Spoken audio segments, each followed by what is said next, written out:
Hello, everybody, and welcome to the adventures of Medio, Pollito, half chicken, and other unlikely heroes. And these are all stories about characters that are they're small in size, but they have big spirits, and even though they're very small, they do great things. And the first story I'd like to tell you comes from the country of Ghana. You want to say that with me? It comes from Ghana, which is in West Africa. And one of the reasons that I like this story so much is it's a story about why there are so many stories in the world. You can take a look right behind me and you can see lots of books. And in those books, there's lots of stories. And you can see right beside me here, there's pictures. And all those pictures come from stories that I like to tell. And this is a story about how all these stories got here in my little library and got to all the libraries you go to. Not only that, how all the stories got to be in your heart and your head too. A long, long, long time ago, there went walking across the wide plains of Ghana and through the deep hills and through the bush a spider, a tiny little spider. But he was very smart and very clever and very brave too, and his name was Anansi the spider. Well, Anansi, he went walking and walking and walking, and one day he looked up and up and up, and there he saw there was a big tree, and seated on the stoutest limb of that tree, there was a huge giant with a big box in his arms. And Anansi, that little spider, he watched as this big giant, he opened the lid of the box. He opened it up. And he looked inside and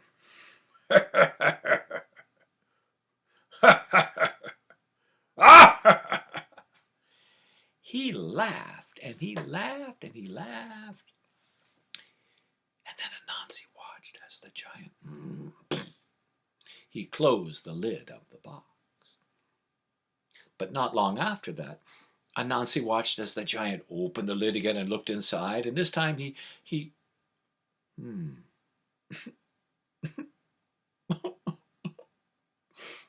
began to cry. He grew so sad, he began to cry tears. But then again, he closed the box. And Anansi watched again as the giant, he opened the box, and this time he looked inside, and this time he just, He wondered and wondered and wondered. And he closed the box. Well, Anansi, he was just so curious. And he finally looked up to this big giant, and this little spider said, Hey, hey, hey, you. What? Well, I was wondering, what have you got in that box? The giant said, In my box, I have stories. I have all the stories that are in my box here. Well, Anansi, you see, he'd never seen a story because there were no stories in the world, yet they were all in the giant's what? Yes, his box, right. And Anansi, he just said, could you show a story to me? Could you let me see a story? No, they're all mine. Well, are stories just for one big giant? No, stories are for who? They're for everybody. And so Anansi, he just had to see what a story was. And so he waited and waited and waited until finally the sun set and the moon rose and it grew dark, and finally the giant he fell asleep. And you know how giants sleep when they sleep? Very deeply. Can you help me out?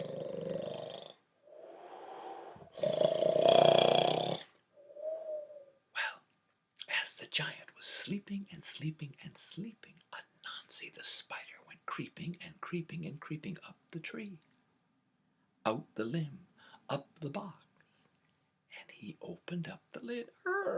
And Anansi looked inside. Oh!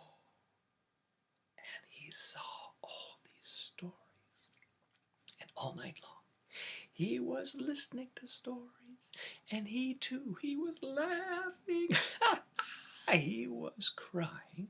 He was thinking and wondering and laughing and thinking and wondering and thinking. And finally, Anansi, he too, fell asleep. But when he did, he forgot to close the box. And now all those stories and all those characters in those stories, they looked up, at the beautiful starry African sky. And they couldn't help themselves. Some of the stories, they flew out of the box. Some of the stories, they slithered out of the box. Some ran, and some thundered out of the box. And all night long, those stories, they escaped. And they fled, and they fled, and they fled, and they fled, and they fled. And since then, all the stories have spread, and spread, and spread all over this world. Which is why today, no matter where you go, you can find a story when you get there. So let's thank Anansi for helping us find stories. And that's the story of Anansi and the giant's box. And there's lots of stories of Anansi. He's very, very clever, very smart, and he often gets into trouble, and he often makes mistakes, and we can often learn things from Anansi's mistakes, so we don't have to make the same mistakes. And many of the stories about Anansi you can find in your library too. Well, I want to tell you another story about a little hero who was very brave because he spoke up. And this story is closer to home. It comes from the Nez Perce Native American tribe, and the traditional homeland of the Nez Perce was the Wallowa Mountains of northeastern Oregon, and also the Salmon and the Snake in the Clearwater Rivers in Idaho and Oregon. And this is an old story of theirs, and they say that a long, long time ago, before there were even two-legged people, human beings like us walking around, there were still people. There were swimming people, fish. There were flying people, the birds. There were crawling people, spiders. There were slithering people, snakes. Four-legged people, deer, bear, elk. Well, all of those people, they were getting the earth ready. They were preparing the earth for the coming of the two-legged people, the human beings. And they had to make sure the mountains were just so tall and the rivers ran in the right directions. And of course, they had to decide how long the day was going to be and how long the night was going to be. And so they all gathered together to decide that. And of course, the coyote people came. What do you think they sounded like? Ready, coyote people? Ow, ow, ow! And behind them, there was the mallard duck people. Ready? Very talkative, the mallard duck people. Behind the duck people came the mole people. Shh, the mole people are very quiet people. Now, the first one to speak about how long day and night should be, the first one to speak, of course, was Grizzly Bear. And Grizzly Bear was the first to speak because Well, because he was always the first to speak. You know the type, right? And Grizzly Bear, he said, 6 months day. 6 months night.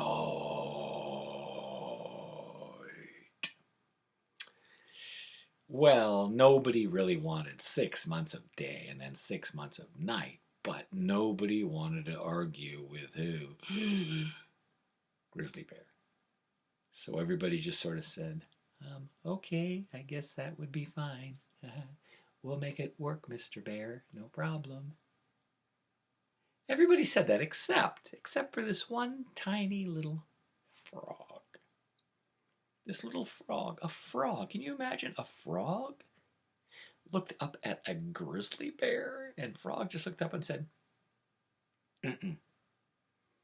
Frog said to Bear, 1 day, 1 night. 1 day, 1 night. 1 day, 1 night. 1 day, 1 night. 1 day, 1 night. And Bear looked all around and around, and finally he looked way down. He saw this little frog, and he said, 6 months day, 6 months night. The frog said, mm-mm. Frog said, 1 day, 1 night. You say it with me? 1 day, 1 night. 1 day, 1 night. 1 day, 1 night. What? 6 months day, 6 months. 1 day, 1 night. 1 day, 1 night. 1 day, 1 night. 6 months day. 1 day, 1 night. 1 day, 1 night. 1 day, 1 night. Well, Frog, he kept speaking up, you see. And so they started to argue and argue and argue. And Bear, he shouted louder and louder and louder. 6 months day, 6 months night, 6 months day, 6 months. 1 day, 1 night. 1 day, 1 night. 1 day, 1 night. 1 day, 1 night. 6 months day, 6 months night. Well, they argued and they argued and they argued. And finally, the big bear, he shouted for so loud, for so long. 6 months day. And he shouted so loud. 6 months.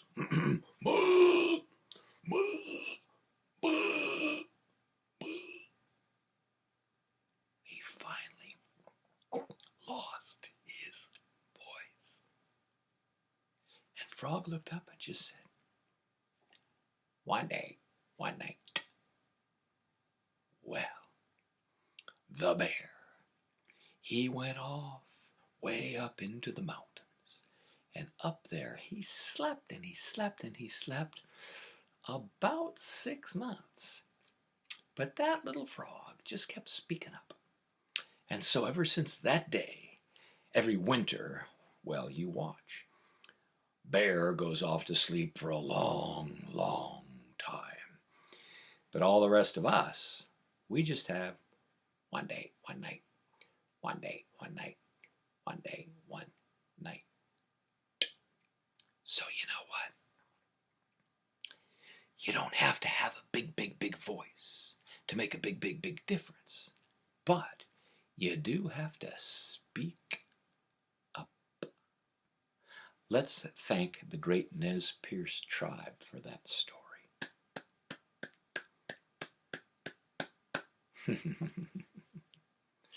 And that's the story called Day and Night, or Grizzly Bear and Frog. And some of you might notice that that's also an imaginative way of explaining hibernation.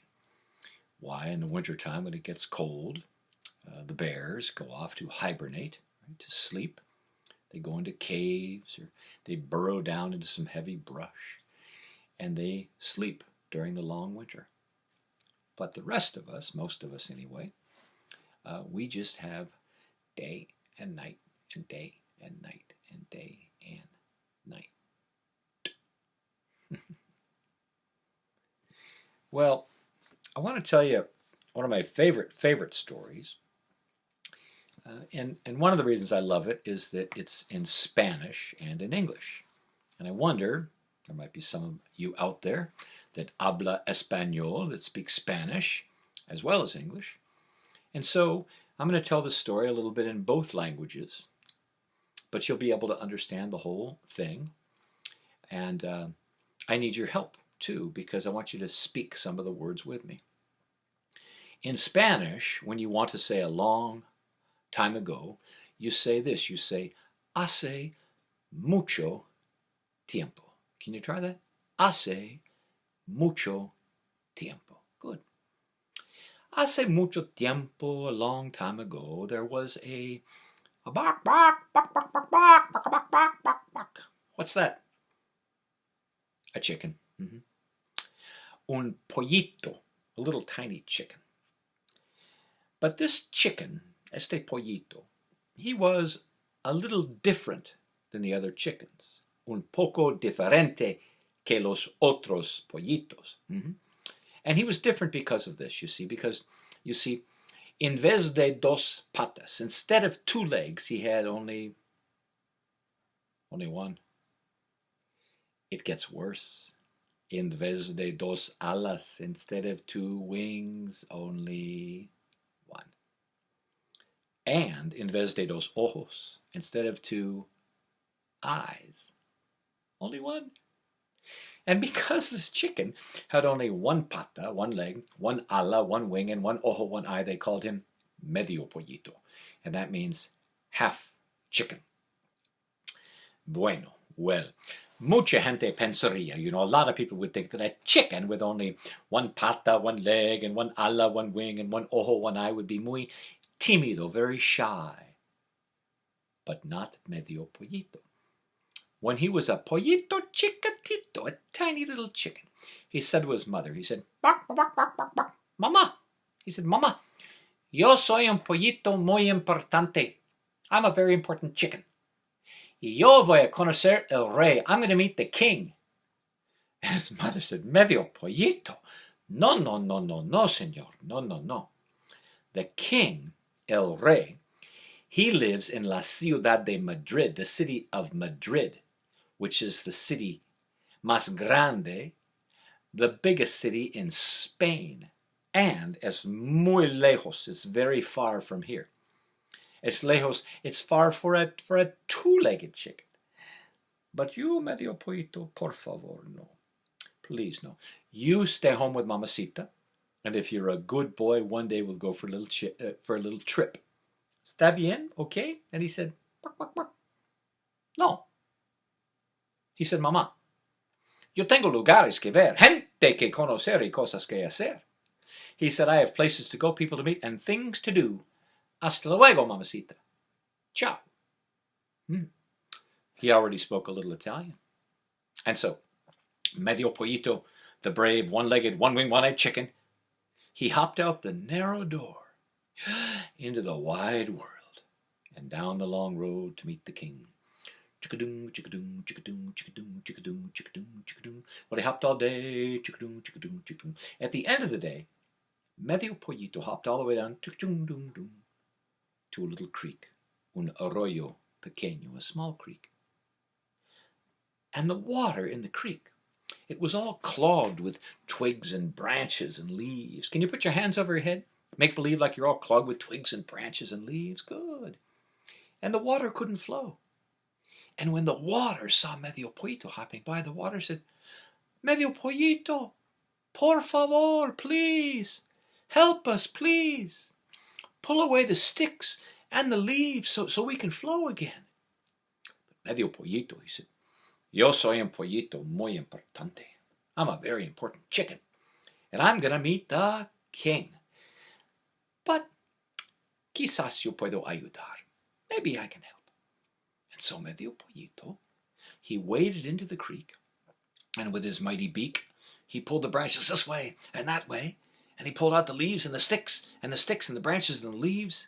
And pretty soon, El agua, the water, empezó a correr, began to flow again. Can you flow water? Can you do that with your hands? Nice.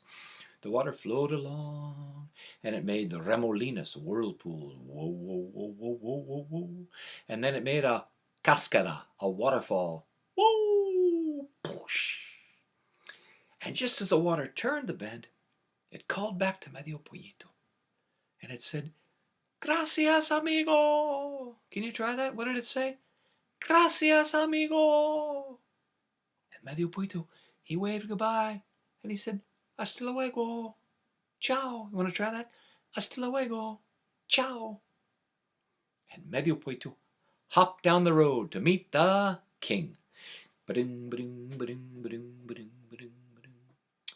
But that night, little Medio Pollito hopped into a deep, dark forest. Un bosque muy oscuro. And that's where he saw a campfire. But the flames of the fire were burning low, low, and low, and they were about to burn out. And the flames called out to Medio Pollito. Now, can you play the part of the flames out there? And the flames said, ready? Help us, please. Ready? Help us, please. Bring us dry sticks and dry leaves. Bring us dry sticks and dry leaves. We want to burn brightly. Oh, but Medio Pollito said, Yo soy un pollito muy importante. I'm a very important chicken, and I'm going to meet the king. But I guess I could help. And so Medio Pollito, well, he brought sticks to the fire and dry leaves to the fire and branches to the fire.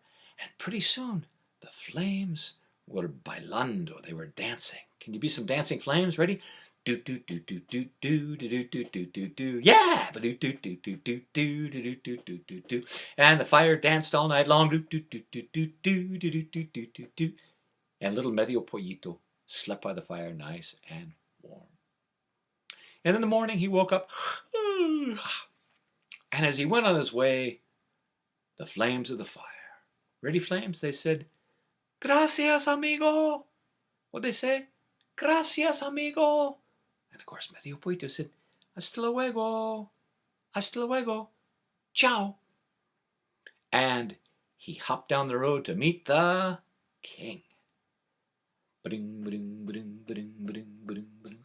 Well, the next day, he hopped up to the top of un cerro grande, a big hill. And on top of the hill, there was a big tree. And from the very top of the tree, a voice called out, and the voice said, Ayúdame, por favor. Help me, please. I'm stuck in this tree. Pull the branches apart so I can fly free. And Medio Pollito looked up. And there, in the branches of the tree, was the wind. The wind said, I'm stuck in this tree. Pull the branches apart so I can fly free. And Medio Pollito looked up and up and up. The tree was about 100 feet tall. And he said, Bueno, yo soy un pollito muy importante. I'm a very important chicken, and I'm going to meet the king. But I'll see what I can do. And little Medio Pollito, the brave, one-legged, one-winged, one-eyed chicken, he climbed up, up, up, up, up, up, up the tree. And with his mighty beak, he pulled the branches this way, and that way, and that way, and this way. Can you be the wind? And the wind, it broke free. And the wind, it flew across the sky. It flew through the city and blew everybody's hats off their heads. And they all said, Oye, mi sombrero! Hey, my hat! And from the edge of the sky, the wind called back to Medio Pollito. Can you be the wind now? And the wind said, Gracias, amigo. And of course, what did Medio Pollito say? Hasta luego. Ciao. What did he say? Hasta luego. Ciao. And finally, little Medio Pollito, he hopped down the hill, up to the palace door. And there he was, right in front of the palace door. And he was about to knock on the door to meet the king, when out of the palace window looked the cook. Señor Cocinero, the cook. And he had just been wondering something. Estaba pensando. he had been thinking, ¿Qué puedo hacer para la cena esta noche? What can I make for dinner tonight? What can I make for dinner? What? And he looked out the window. And who did he see? Medio Pollito. Medio Pollito was knocking on the door. Bark, bark, bark, bark! Bark, bark, bark! Bark! But the cook, he crept up behind Medio Pollito. And ever so quietly, he crept up and he grabbed Medio Pollito by the scruff of his neck. And Medio Pollito said, bark, bark, bark, bark, bark, bark, bark, bark, bark, bark, bark. And of course that means, hey, you, put me down right now, put me down right now. And the cook said, oh, I'll put you down. Ha, ha, ha, ha, ha. Yo voy a ponerte aquí. I'm going to put you here. And the cook put Medio Pollito down. Woo! Into una olla grande, a big stew pot filled with water. And that's when Medio Pollito had a very important realization. Yo no puedo nadar. I can't swim. Ayúdame. Help me. Well, that was going to be the end of Medio Pollito. But look who was in the stew pot. The water in the stew pot came from the creek. Remember that creek he helped out? It was the first place he stopped. Yeah. Can you play the part of the water in the creek? And the water in the creek was now in the stew pot. And it said to Medio Pollito, hey, it's you. It's you. It's Mr. Important Chicken. Yeah. Hey, you helped us out when we lived in the creek. We'll help you. And the water lifted little Medio Pollito up, up, up, up, up, up, up, up, up, and supported him. And so he just did the backstroke around the top of the stew pot with his one wing there. And he was doing pretty good. But the cook said, bueno, es el tiempo para cocinar mi pollo. Time to cook my chicken. And he took a match and he threw it beneath the stew pot and it caught fire. And now the fire was burning beneath the stew pot. And of course the water grew hotter and hotter and hotter. And Medio Pollito said, bark, bark, bark, bark, bark, bark, bark, bark. And of course that means, help, I'm getting really hot. Well, some of the flames, they heard that voice and they danced up and they looked down and they said, hey, look, it's you. It's Mr. Important Chicken. And they said, we remember you. Yeah, when we were at campfire, you helped us out. You brought sticks and dry leaves and we'll help you. We won't cook you. And those flames, they said to all the other flames in no uncertain terms, they said, hey guys, cool it. And all the flames went do do do do do do do do do do do do, and the fire went out. Well, the cook, he said, bueno, es el tiempo para probar mi pollo. Time to check my chicken. Should be done by now. And he lifted the lid off the stew pot and he looked inside. And there was little Medio Pollito doing the backstroke in a hot tub. Bark, bark, bark, bark, bark, bark, bark. Hey, this is nice. Can you turn it up a little bit? Bark, bark, bark, bark, bark. I needed to relax. Oh, the cook got so angry. He said, I better fry this chicken up. And Medio Pollito said what chickens say when they're about to get fried up. Bark, bark, bark, bark, bark, bark, which means, I'm out of here. And Medio Pollito, he jumped out of the stew pot, and he raced across the kitchen floor as fast as he could go. Ba-ding, ba-ding, ba-ding, ba-ding, ba-ding, ba-ding, ba-ding. But the chef ran right after him. Medio Pollito jumped out the window of the kitchen, and he was running down the street as fast as he could go. Ba-ding, ba-ding, ba-ding, ba-ding, ba-ding. But the chef was faster, and now he came closer and closer and closer. And just as he reached down to snatch Medio Pollito up, un viento poderoso llegó, a powerful wind arrived. Can you be the wind? Ready? You got to blow harder. And the wind blew so hard. it lifted Medio Pollito up and up and up 200 feet into the sky. And way up there, he had another important realization. Bark, bark, bark, bark. I have only one wing. I can't fly. Help! Ayúdame! But the wind said, Medio Pollito, I am helping you. You helped me. You freed me from the branches of the tree. I have a very good place for a very important chicken, just like you. And the wind blew harder. Ready?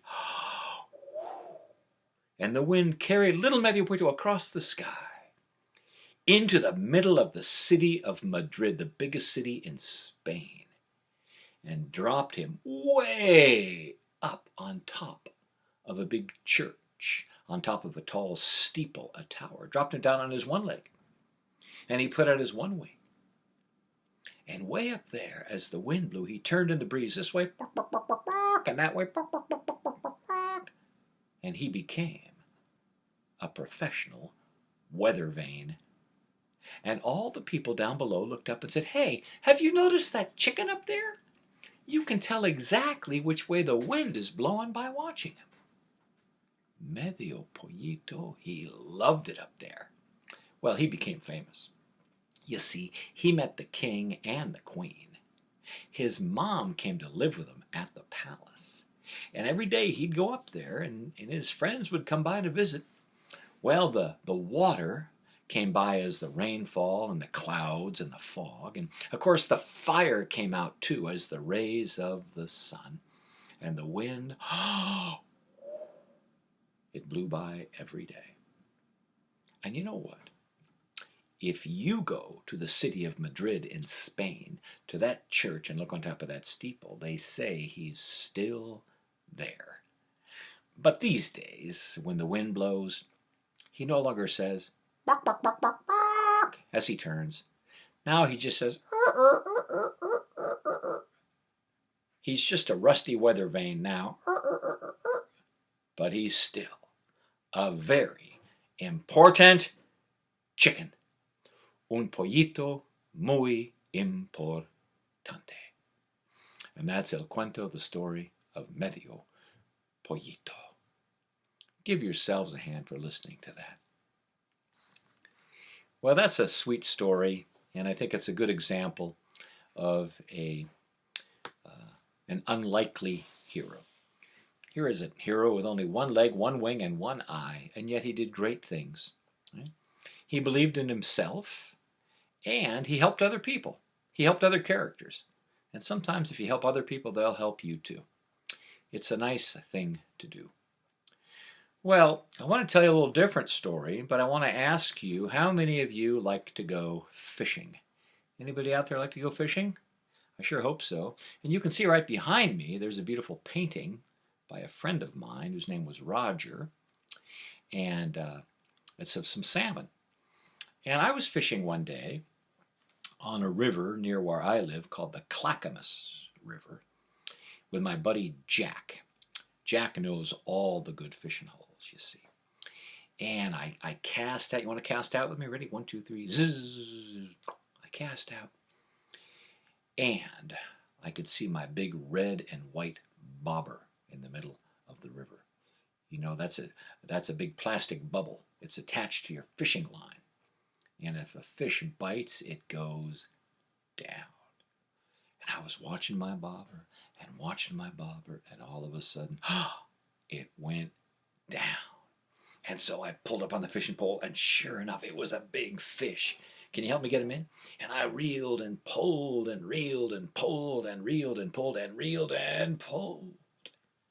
And it was a huge fish. And he was flopping on the bank. Now, Jack and I like to take our fish home and cook them up for supper. So I took out my big club and I reared back when all of a sudden Jack said, no, no, no, no, no, don't do that. That's not the kind of a fish you just cut up for supper. That boy is old and he's probably smart too. Let's take him home and keep him alive and teach him tricks or something. And I said, what? And Jack said, hey, it's worth a try. So we took the fish to Jack's cabin, which is right near where we were fishing. And you see, out by Jack's wood shed, out by his wood shed, he has a big rain barrel, this huge barrel, always filled with fresh water. And so we put the fish into the rain barrel, and Jack kept him alive there for 2 weeks before he called me up one day and said, come here, I got something to show you. So I walked over to Jack's house, and we walked out to the rain barrel, and there was the fish still swimming around and swimming around. And Jack, he walked over to his compost pile. You know, a big pile where you put dead leaves and grass clippings and fruit and vegetable scraps from your kitchen. Well, if you have a compost pile, you're always going to have worms. And Jack got a big gob of worms, and he walked over and he held them right over the rain barrel like that. What do you think the fish did? Exactly. He came flying out of the rain barrel to get the worms. But you know what Jack did? Jack caught the fish in midair. And then he carefully and gently put him down on the grass. Because it was in the morning and the grass is still kind of wet with the dew, he put him down in the grass and he backed up about 5 feet or so. And he held the worms down and he said, come here, boy. Come on, fish. And that fish was so smart. It just slithered across the grass. And Jack gave him the worms. And then he put him back into the rain barrel. But Jack kept doing that every day. And every day he'd move the fish back a little bit on the grass. So after a couple of months, he was coming to Jack from about 30 feet away. Come here, boy. And he'd come, whirr, put him back in the rain barrel. But Jack decided every night when the fish was asleep to go out to the rain barrel with a big empty cup. And each night he'd empty a few cups of water out of the rain barrel. Because you see, he's so smart. If we teach him gradually, he just might learn how to breathe air. And I said, what? And Jack said, hey, it's worth a try. Well, after about 6 months, that fish was living in about 5 inches of water. Not only that, every day Jack would take him out of the rain barrel and put him on the grass, and he would live there every day for about 10 minutes beneath the sprinkler.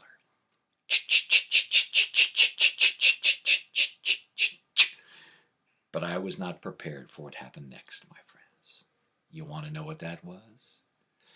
Okay, I'll tell you. One day, Jack called me up. Hey, come here. I got something to show you. So I walked on over to Jack's house. Out by the backyard, by the woodshed, there was the rain barrel, and there was the fish. And he was laying beneath the sprinkler. Jack went to the compost pile and once again got a big gob of worms.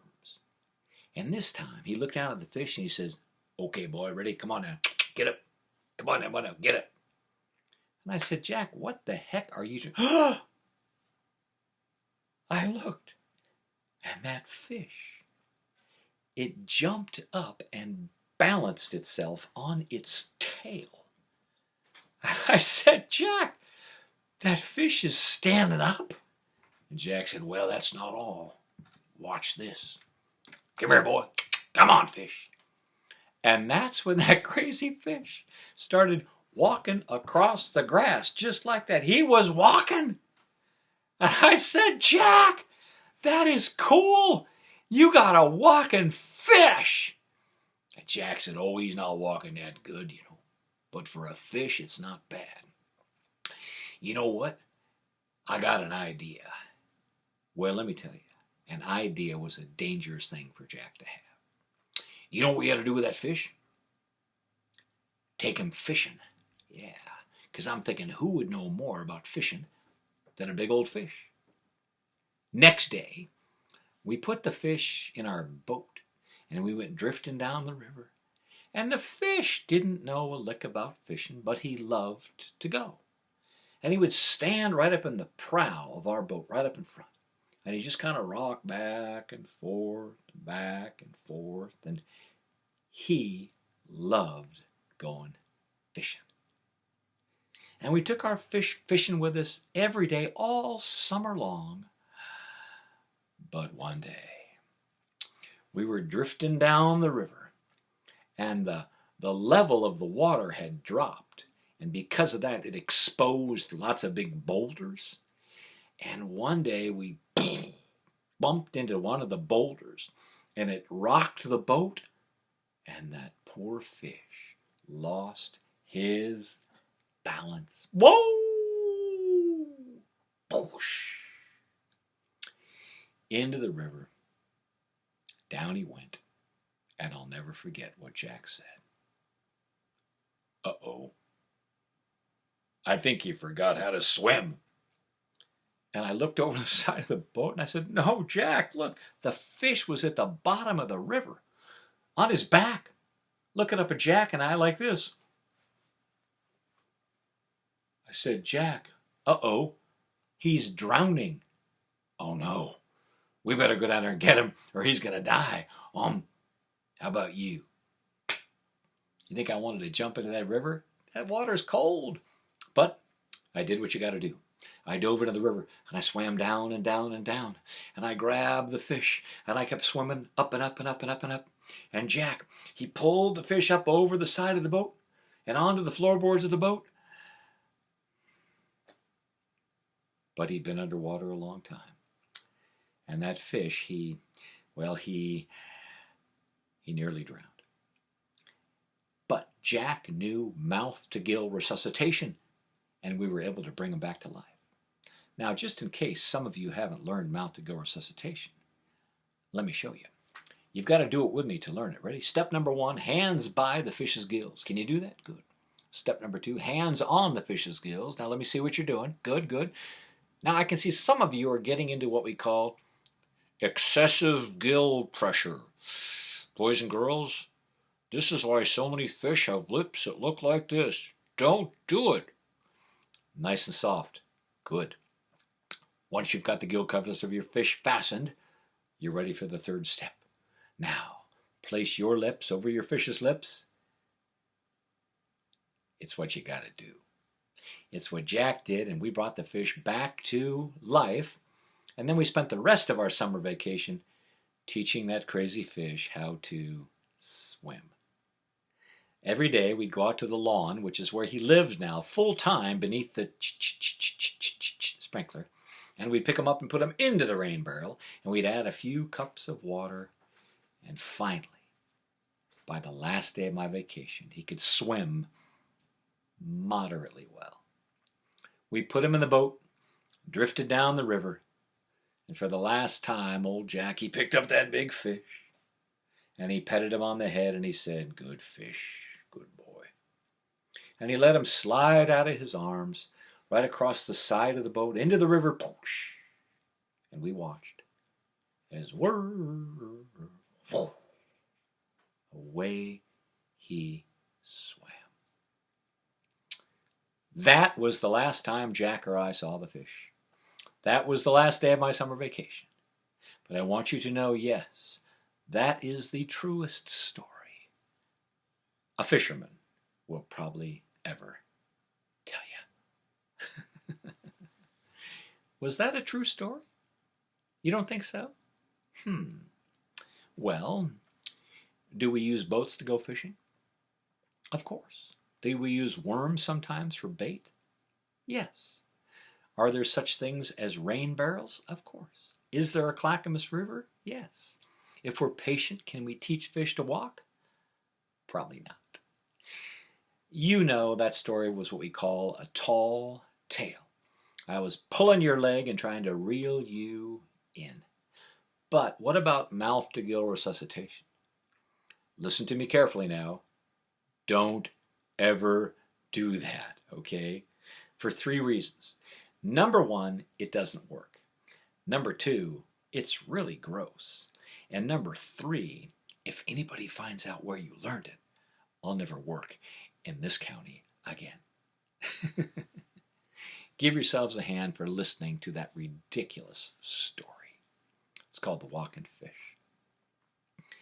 Well, it's really nice to be with you all, and I really appreciate you watching this video and hearing my stories. And I have a final story for you, I'd like to tell. And this is one that if I was in your library telling the story to you, I would have some of you come up and join me to play some of the parts in the story. My last name, you might have noticed, is Hornyak. Hornyak, that's a Hungarian name. But my mother, her name before she got married was Kennedy, which is an Irish name. And so I'm part Irish, and I know lots of Irish stories. And this is one of my favorite Irish stories that I want to share with you. And it goes like this. There was once a farmer and his wife. And every day they would go to the field, and some days they would plant, and some days they would dig, and some days they would weed, and some days they would water, and some days they would harvest potatoes. That's all they had, potatoes. But you see, whenever the farmer's wife harvested a potato, she would hold it up proudly, and she would say, "Potatoes are good. Potatoes are good. You see, we take them to the market and we sell them. And we take them home, and we cook them, and we eat them. Potatoes, they're good." And the farmer, too, whenever he harvested a potato, he, too, would hold it up proudly. He would say, "Well, potatoes are good.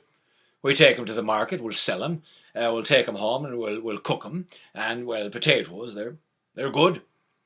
Do you get the idea here? Potatoes are good. But one day, the farmer's wife was out there in the garden, and she was digging, and she was digging, and she was digging, and she hit something hard with her shovel. And she brushed away the dirt, and she looked down into the ground. She said, "Look at that, it's a box. It's a huge wooden box." And she pulled the big box out of the earth, and she opened it up. Can you help me open the box? It's a big box. Well, she looked inside and she said, "Well, it's empty, but you know, it's a fine box. It's a fine box, and I can put it to use." And so wasn't she cleaning it up and washing it off? And she was working so hard to clean up the box that a little red ribbon fell out of her hair, and it just fell down and down and down. Well, it fell right into the exactly the box. Well, she just reached in and she took out the red ribbon. But when she looked back into the box, she gasped. She said, "Oh, well, that's strange. Now there's 2 red ribbons in that box."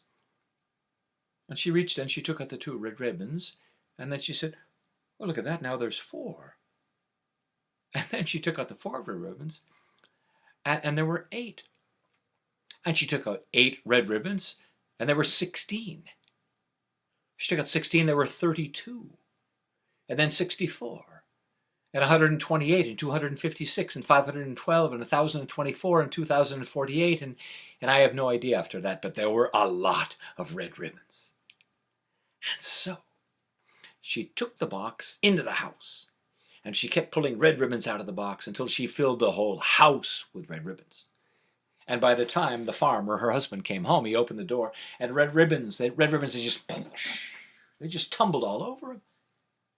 And when he found out what happened, he said, "I've got an idea. Let's take red ribbons to the market, and we'll sell them. We'll sell them for gold coins, and we won't have to worry about those silly potatoes any longer." Well, how quickly attitudes change, huh? And so every day, the farmer and his wife took red ribbons to the market. They sold them for what? Gold coins. And one day, while the farmer was counting all the gold coins he earned by selling red ribbons, he accidentally dropped a gold coin, whoop, ka-tink, into the box. And he took it out, and there were 2. He took out the 2 gold coins, and there were 4. And then there were 8. And then there were 16. And then his wife said, Darling husband, I don't think we're going to have to worry about red ribbons any longer. I think we're going to be rich." And you know what? She was right. They were. All they did after that was pull gold out of the box and count gold. They counted gold for a day, for a week, for a month, for 6 months, for a year. They filled the house with gold. They built another house, and they counted gold and counted gold. And one day the farmer, he said, "I'm tired of counting gold. It's hard work, and we're rich now. We shouldn't have to work hard. Let's get grandmother to do it." Well, they brought in poor grandmother, you see. She was quite old. They brought her in without even offering her a cup of tea. They sat her down in a chair, and the farmer said, "Now, grandmother, count this gold and hurry up. We need more." Well, grandmother started counting gold. 1, 2. "Count faster, grandmother. We need more gold. 3, 4. They made grandmother count the gold all day long and half the night. They made poor grandmother work for a day and a week and a month and half the year counting gold. And every day it was the same. "Grandmother, count faster. We need more gold." Well, one day, right in the middle of counting gold, well, grandmother, she had been ill, and she fell asleep. And when she fell asleep, she accidentally fell, whoo, into the box. And in the morning, when the farmer came down the stairs and saw what had happened, he said, "Uh-oh," which is an ancient Gaelic expression which means uh-oh, because grandmother said, "Get me out of this box!" Well, they pulled grandmother out of the box, but now there were 2 grandmothers in the box. And they said, "Get us out of here! We're stuck!" Well, they pulled out 2 grandmothers, but now there were 4 more grandmothers in the box. And they said, "It's crowded in here! Get us out of this box!" They took out 4 grandmothers, and then there were 8 grandmothers, and they took out 8, and there were 16. Well, to make a long story a little bit shorter, pretty soon there were hundreds and hundreds of grandmothers walking around the house, saying what grandmothers sometimes say, "What's for dinner? I'd like some new clothes. Let's go out to the movies." Well, just to feed and clothe and house and care for and entertain all those grandmothers, pretty soon the gold was all gone. One day the box itself just poof, disappeared. And after that, all the farmer and his wife had were potatoes. And lots of grandmothers too. But remember, potatoes, they're good. And that's the story, called Potatoes Are Good. Well, that's a little Irish fable. And you know, a fable is a kind of a story that teaches a little bit of a lesson. So, I'll ask you, what lesson do you think that story might teach? Some people say, well, don't be greedy. Some people say, be appreciative for what you have. And one person said, if grandmother's counting gold and falls in the box, just leave her there. I don't think that's the true message of the story, but every story has lots of messages to it. You have all been such a wonderful audience. I want to thank you for listening. And I'm going to give you a very tiny, tiny story, speaking of unlikely heroes, to finish. It's very short. It's only about 30 seconds long. But before I do, I want to tell you there's an old saying in Ireland, which is this. It's that there is no such thing as a story without an ear to hear it and a heart to hold it. And I want to thank you for being the ear for these stories and the heart that has held these stories today. Because, of course, when we tell stories, it's something that we all create together. And I also want to thank the Fort Vancouver Regional Library System for sponsoring my storytelling today. Here's the final story. It goes like this. Once upon a time, there was a teeny weeny, eatsy beatsy, squeezy, cheatsy little bird. And this itty bitty little bird flew up into the tippy tip top of a teeny weeny, squeezy, cheatsy, beatsy little tree. And then the itty bitty little bird opened up his teeny weeny, squeezy, cheatsy, beatsy little mouth. Very small bird, you get the idea here. And then out came its itty bitty teeny weeny little tongue. And the little bird, he spoke. And you know what the teeny weeny squeezy little bird said? He said, chirp, chirp, chirp. And the name of that story is the itty bitty bird with a bad attitude. What did he say? Chirp, chirp, chirp. Well, let's say farewell, and I always like to say it with you, so repeat after me. Gotta go, Buffalo. Gotta go, Buffalo. Can't stay, Blue Jay. Can't stay, Blue Jay. I'm out of here, dear. I'm out of here, dear.